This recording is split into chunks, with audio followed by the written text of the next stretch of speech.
Welcome to Risk Identification and Prevention. In this presentation, I am going to discuss today's context of hazard risk management.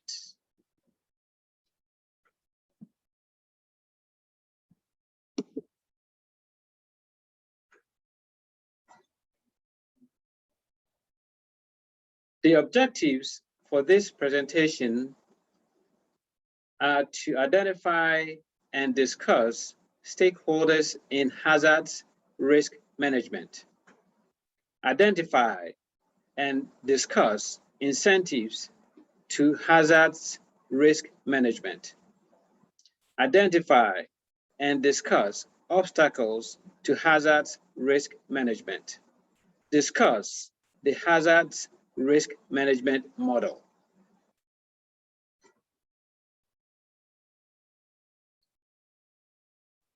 Let's establish today's context of hazard risk management.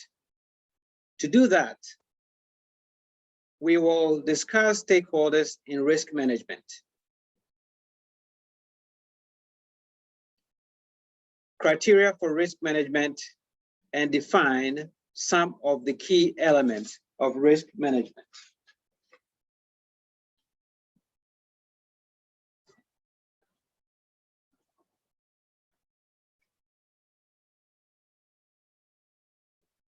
Stakeholders are defined as those who may be affected by, or perceive themselves to be affected by the hazard risk management process. There are 4 general areas where stakeholders reside: government, business, community, academia, and community groups.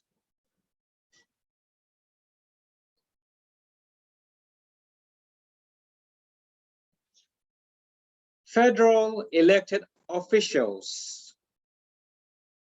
the president, US senators, and US representatives play critical roles in the areas of funding and federal law defining eligibility for federal disaster assistance.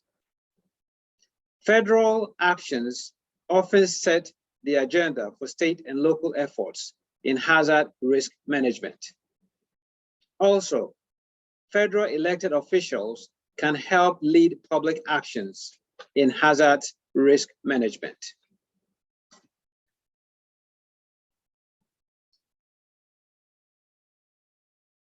State governors are critical players in shaping state emergency management and hazard risk management policies and practices, and can be significant champions for hazard risk management. Local elected officials, mayors, county executives, city council members, and many more are key to hazards risk management occurring at the community level. These officials drive the community budget process and priorities, regulate land use and zoning in the community, and manage local government activities such as community planning, public safety, such as fire, police, and emergency medical, and local emergency management. The Federal Emergency Management Agency, FEMA, and the new Department of Homeland Security, DHS, are the principal federal agencies involved in hazard risk management. FEMA manages existing hazard risk management programs. That is the National Flood Insurance Program, the National Earthquake Hazard Reduction Program, Disaster Resistant Communities Initiative,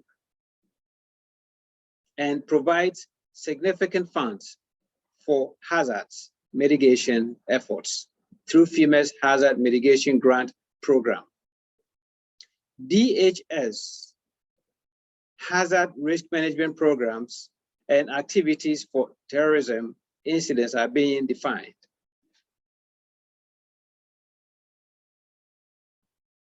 Other federal agencies fund and manage programs that support hazard risk management, including the Environmental Protection Administration, EPA, the U.S. Army Corps of Engineers, the Department of Defense, the Department of Energy, the Small Business Administration, the Department of Agriculture, the Department of Transportation, the Department of Health and Human Resources, and others. These agencies are involved in both the federal government disaster response and recovery programs and in hazard mitigation programs. These agencies are also currently designing new programs to address the terrorism threat that are relevant to hazard risk management.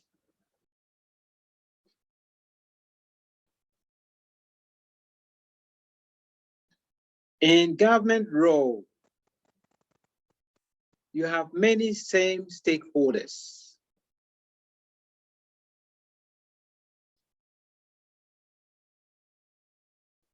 Federal elected officials, state governors, local elected officials, the Federal Emergency Management Agency, and the new Department of Homeland Security.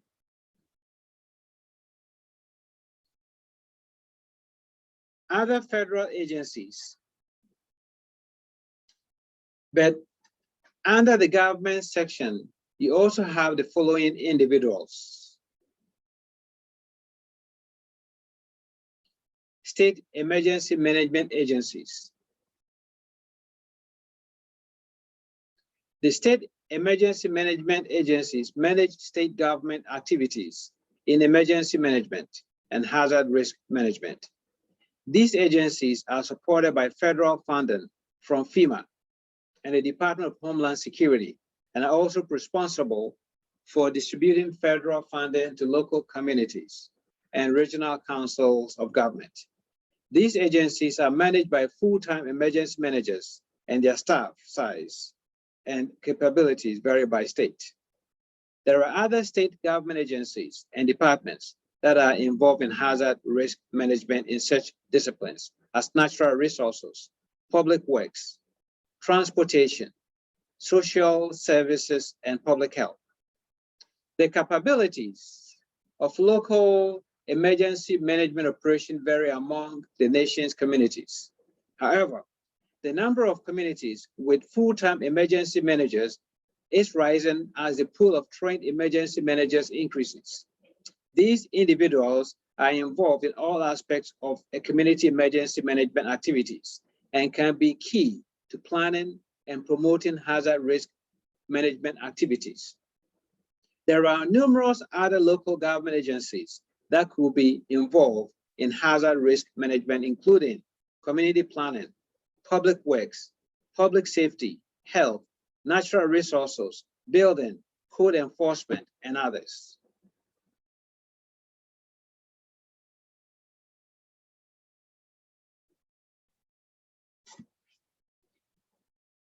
Large employers have a vested interest in community safety and disaster preparedness activities. Some large companies take steps to protect their facilities, help their employees to protect their homes and families, and get involved in community efforts to protect and secure local infrastructure. Their stake in hazard risk management is significant, but their involvement in community risk management efforts is largely inconsistent around the country.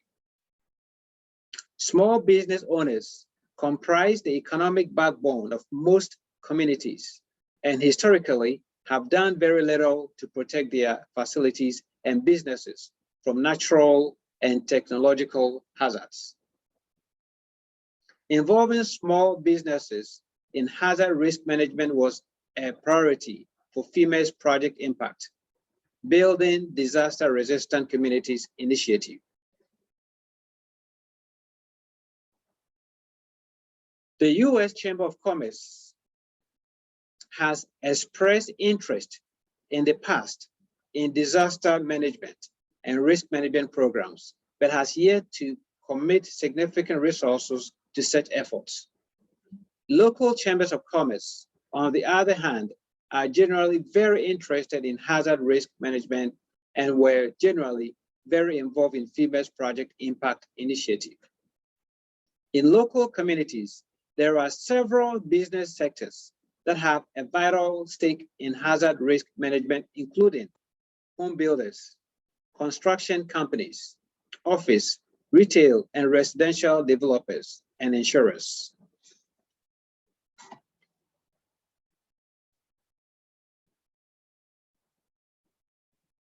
In the late 1990s, FEMA implemented a national disaster prevention initiative entitled Project Impact, Building Disaster-Resistant Communities. The goal of Project Impact was to help communities around the country to take action to reduce the impact of future disasters on their homes, businesses, and community infrastructure.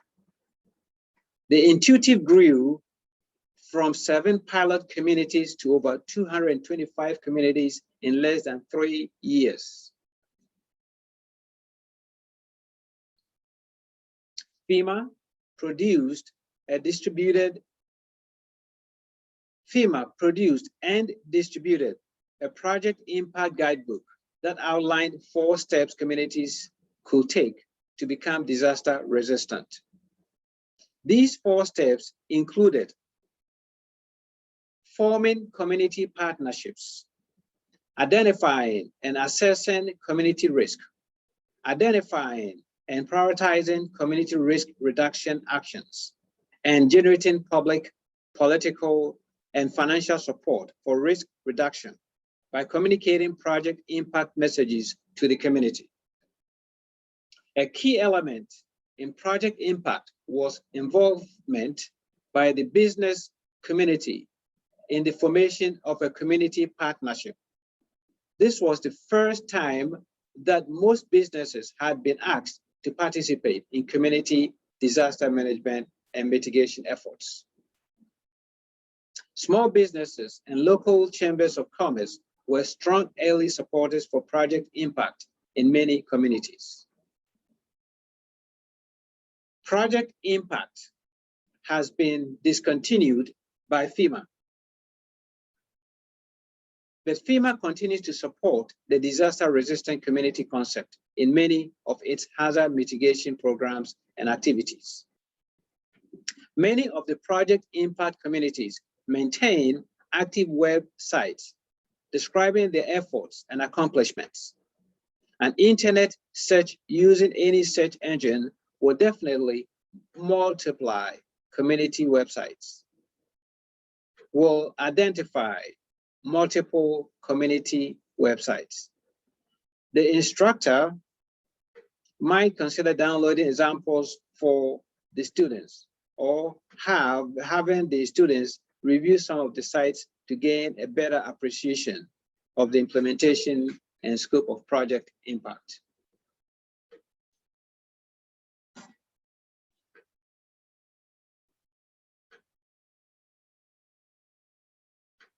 FEMA's Emergency Management Institute, EMI, sponsors the Higher Education Project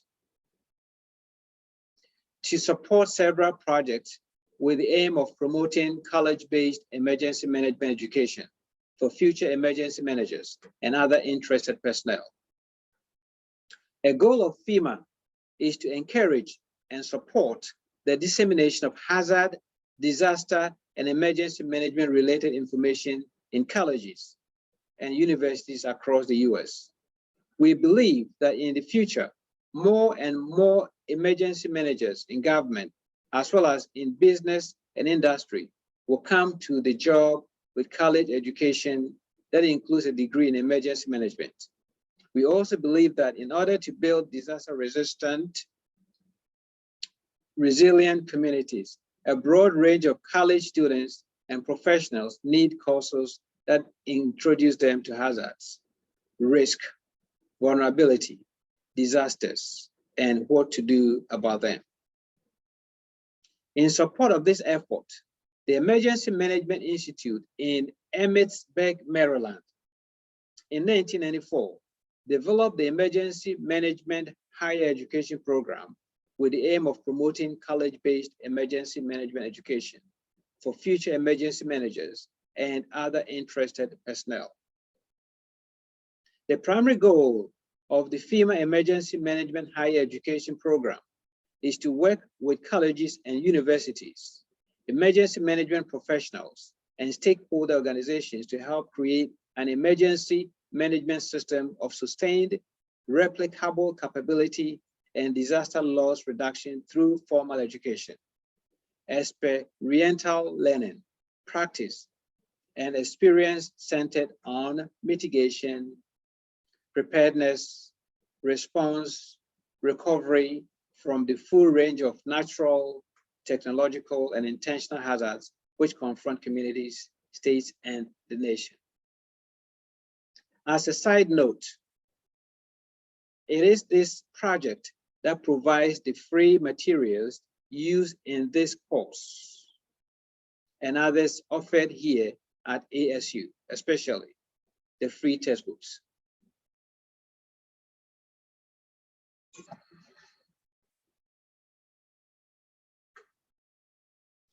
Researchers at the Institute for Crisis,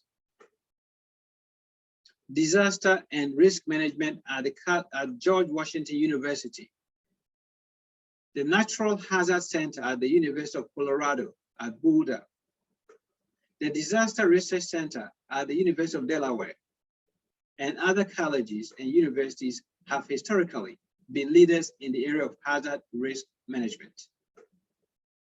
These and other colleges and universities around the United States and abroad have conducted much of the research on natural and technological hazards. In the US, the National Science Foundation funds much of this research.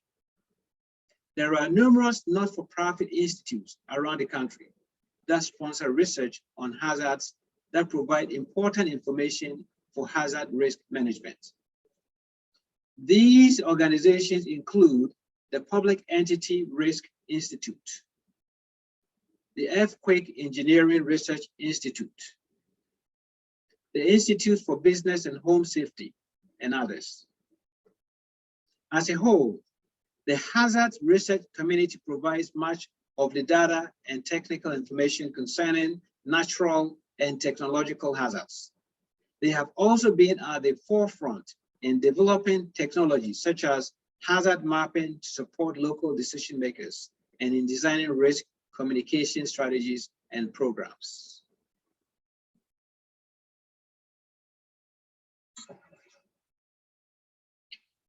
Interest in hazards risk management has increased in recent years among local community groups involved in such issues as environmental protection, historic preservation, public safety, minorities, and issues affecting seniors and the disabled community. Local emergency planning committees are included in this group, and their supporters in national and regional organizations play a critical role in supporting and promoting hazard risk management planning and actions. Local chapters of national and regional community organizations that are or could be involved in hazards risk management include labor unions, environmental groups, public safety groups, and others. The list of these groups will likely increase with the addition of terrorism incidents to the list of hazards to be managed at a local level.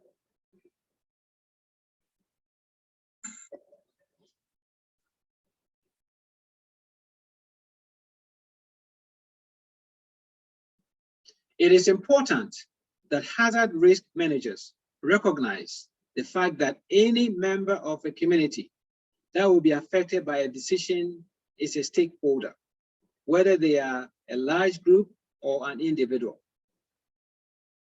It is ethically essential to include all stakeholders in decisions that may ultimately have profound impacts upon their lives, including the best interest of future generations. Meleti writes that we must ensure inter and intra-generational equity. He further clarifies this by stating a sustainable community selects mitigation activities that reduce hazards across all ethnic, racial, and income groups, and between genders equally, now and in the future.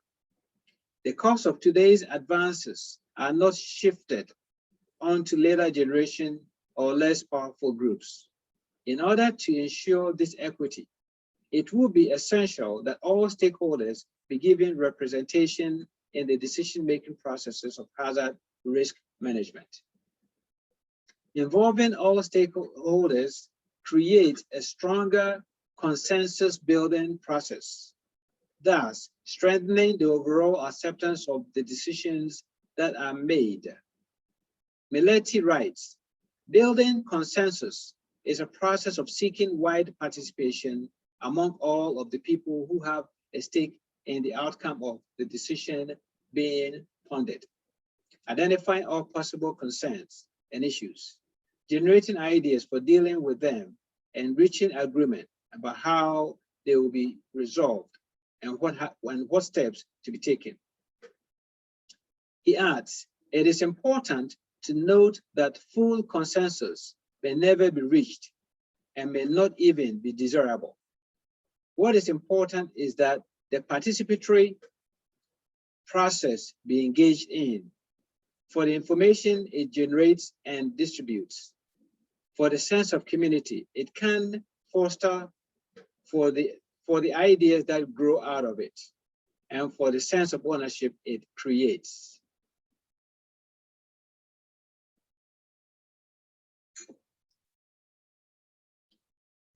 Possible communal incentives.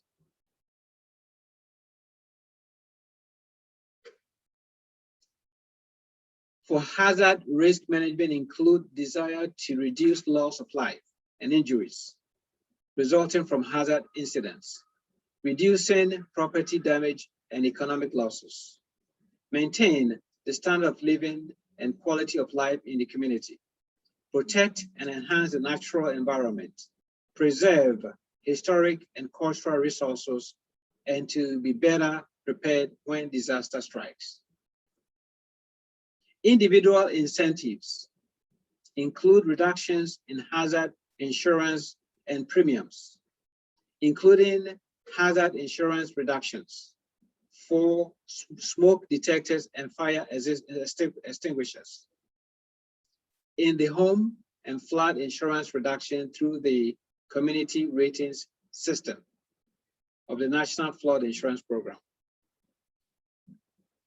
Funds to relocate from hazard areas, funds to retrofit residents and small businesses, funds to acquire a risk areas such as wetlands that provide flood buffers for communities and others.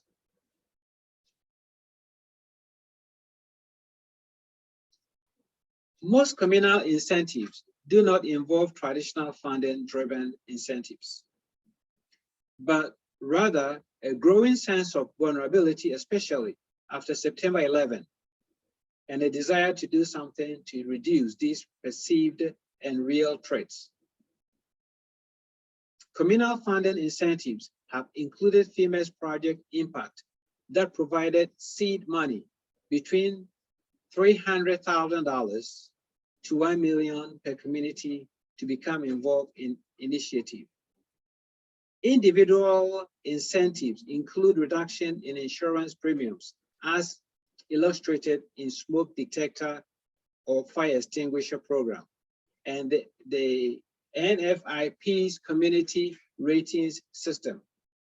Other individual incentives include the property buyouts in flood areas that resulted in 25,000 homes and businesses being removed from flood plains and out of harm's way.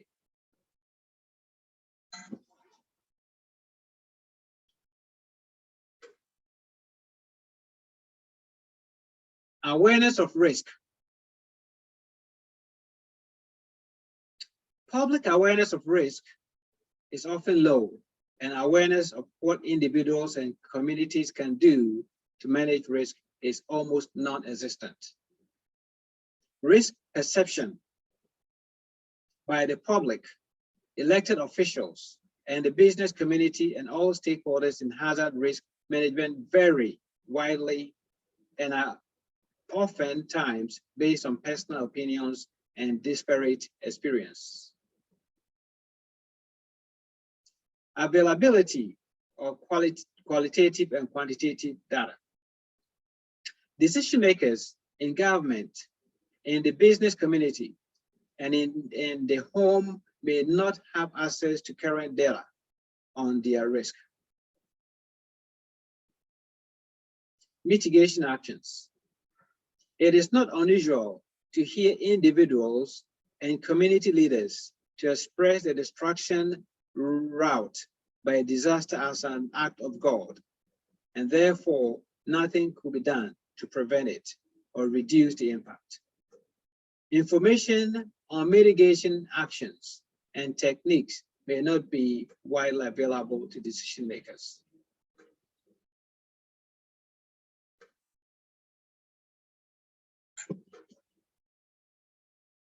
Economics. Budgets in government, the business community, and in the home may severely constrained, and any new demands on a limited funding pool have a difficult time being considered. It is often difficult to convince a decision maker to redistribute limited funds in their budget to conduct hazard mitigation, especially when the benefit of such actions may take years to be realized.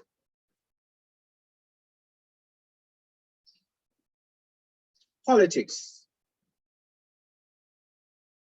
There are numerous pressing issues facing elected government officials, and hazard risk management is the new issue for them and yet to gain traction.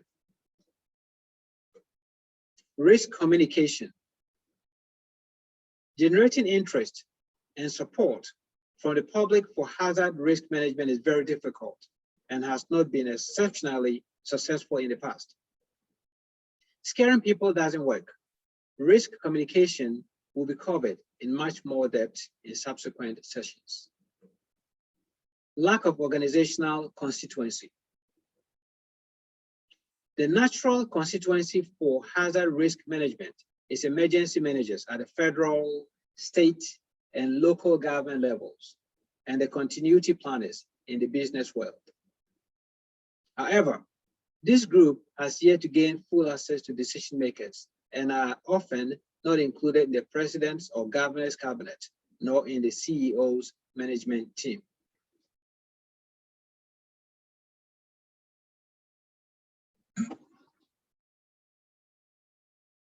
Now let's transition to identify the risk by looking at hazards and vulnerability analysis.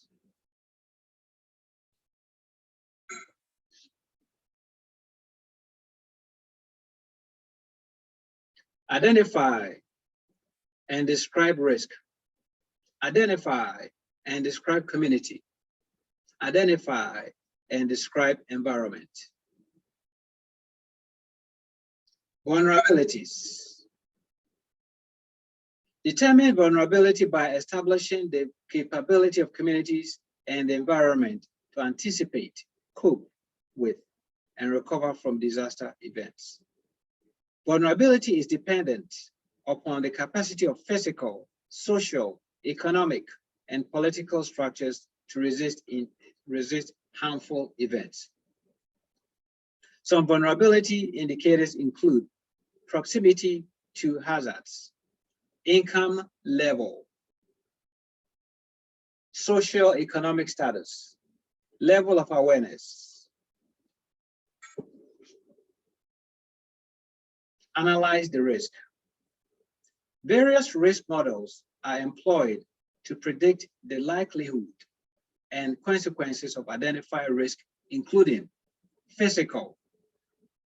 A scaled replica is used for prediction. Virtual. Computer simulations used for prediction. Mathematical relationship between causes and effects is used for prediction. Intuitive understanding of the behavior based on experience or an understanding of the processes.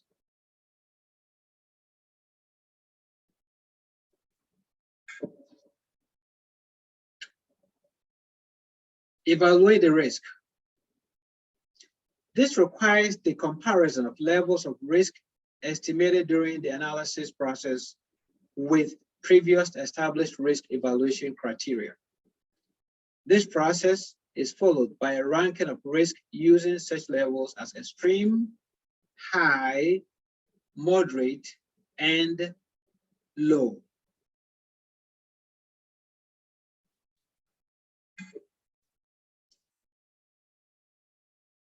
Mitigate or treat the risk. 1. Identify options. Using data collected in previous steps to identify and prioritize mitigation options designed to reduce identified risk. 2. Select best options. Based on effectiveness in addressing risk and other factors such as cost, social and cultural impacts, and public support. 3. Develop risk treatment. Develop a plan to implement mitigation measures that identify roles and responsibilities for all stakeholders, schedules for implementation, and budget requirements. Implement, take action.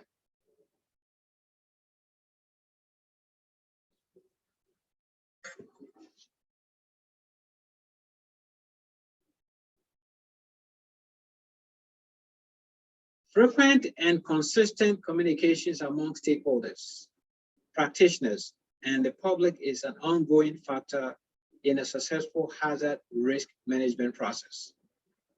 This process includes efforts to solicit information from public and all interested parties, and to communicate back to the public and stakeholders the activities and plans associated with the hazards risk management strategy.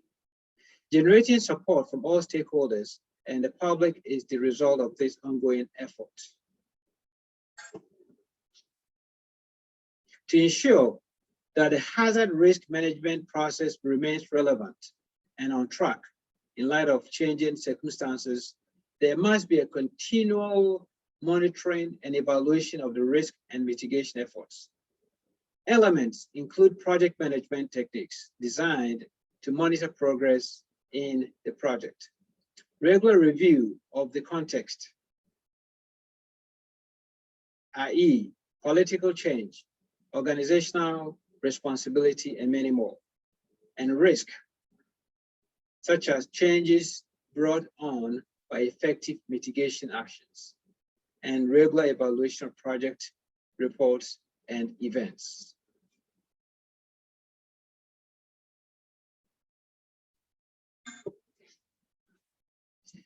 You relate what we have just covered to your final project this semester. You may want to come back to this presentation repeatedly as you work on that, because the concepts covered here are integral to the components of your project. You will be asked to identify, analyze, and mitigate risk for the site you have chosen.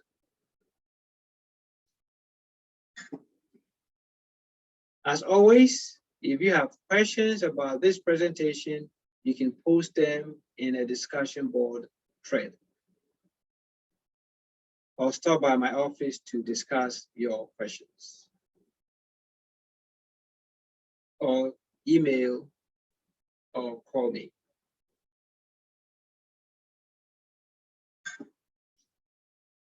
This presentation was adapted